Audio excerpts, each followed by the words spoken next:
Welcome back to my channel, Muggles, Force Users, and your friendly neighborhood superheroes. Now today's video was not planned at all, and I didn't even know I wanted to film this.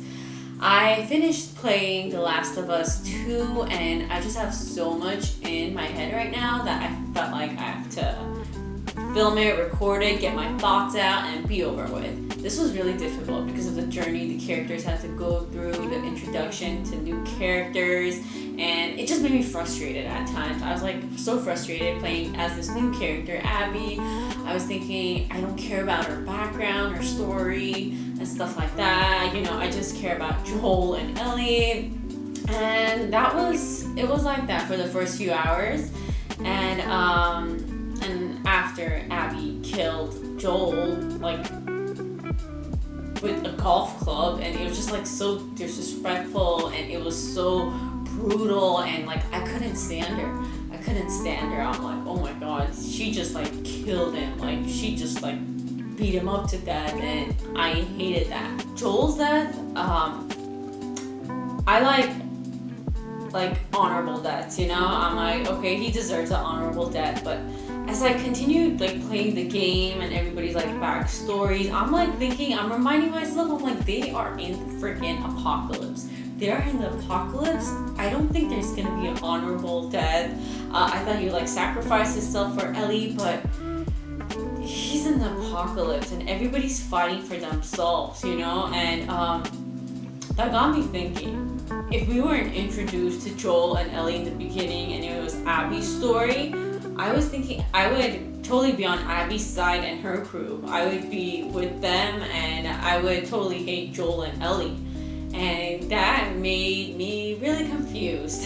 If Abby's story was featured in the first game through her point of view, I would totally be up for her killing Joel, and I'll be cheering and go get him, finally get revenge for him killing your dad. So this put me in a very confusing and complicated state, because I understand what they're doing. They're trying to bring this new character. They're trying to make me care about her. And at the end of the day, these people are in the apocalypse. It's everybody for themselves. And so I get it. I get it, which I hated it that I got it. The thing is, I assumed Abby was the villain. And so I didn't care about her backstory. I couldn't care less. After she killed Joel, I'm all okay, she needs to die right away. But as the story progressed, the flashbacks, and we see her, and she also has PTSD, and she saves the kids, and then you learn about that the doctor that you end up killing in the last game is the same doctor is Abby's dad that was trying to find a cure. If this was a storyline that was featured the first time around, I would totally be with Abby and her friends, and I would be with her storyline, and I would agree with whatever she was going through. Then we proceeded to play as Ellie, and she was just hacking and whacking and killing anybody that came into her view, and I was fine with that in the first few hours. Then as it continued, I'm okay, is this it? Is she just gonna be on a revenge streak until the very end? Is this how it's going to be? As I was playing this game, I thought it was all about revenge and hatred and stuff like that, but as the story progressed, I think it has to do more with loss and finally accepting that some things you can't replace. You have to live with the consequences, and you have to move on. And I think that's why in the end I was really upset that I couldn't kill Abby. But if Ellie did kill Abby, that cycle of revenge would continue on. It would just continue on, and it wouldn't stop. Her not killing Abby ended that cycle, and I think she got some type of peace.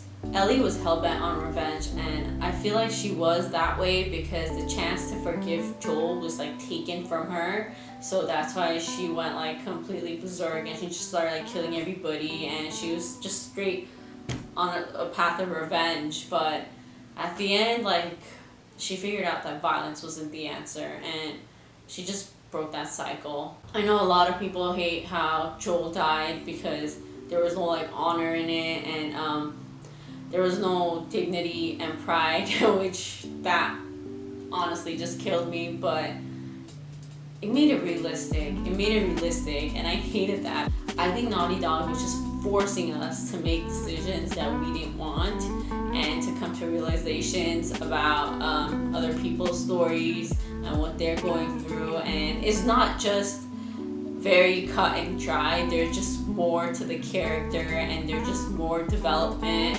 and it just forced me personally to see it from all sides. And I think they did a really good job on that. The game overall was really nice. Graphics, I love the acting, and like the stealth modes was really cool. At like times I was like, oh my god, this feels like so real. It's like crazy. So the game overall was really good like that. The pacing was a bit choppy. Pacing I had a problem with, but overall, it's kind of like a tragic end. It's a tragic end, but it gives you hope, like, because she's like moving on, like her setting the guitar aside. It kind of makes me feel like she's closing that chapter and she's like going to move on. This game has tragedy written all over it, but Ellie getting closure and just being a bit hopeful and like trying to move on, I think that was for the best. I'm kind of glad that neither of them died, Abby or Ellie, because they both have tragic histories. They both have PTSD, they lost loved ones, and I think it was kind of the best ending for these two characters. I think this was a really perfect example of how humanity would be in the apocalypse. There's no like story to follow. It's not cut and dry. It's like everybody's doing what they believe is best. Everybody is a good person in their eyes, and like there's no villains. Everybody's trying out for survival, and they're just doing what they think is right.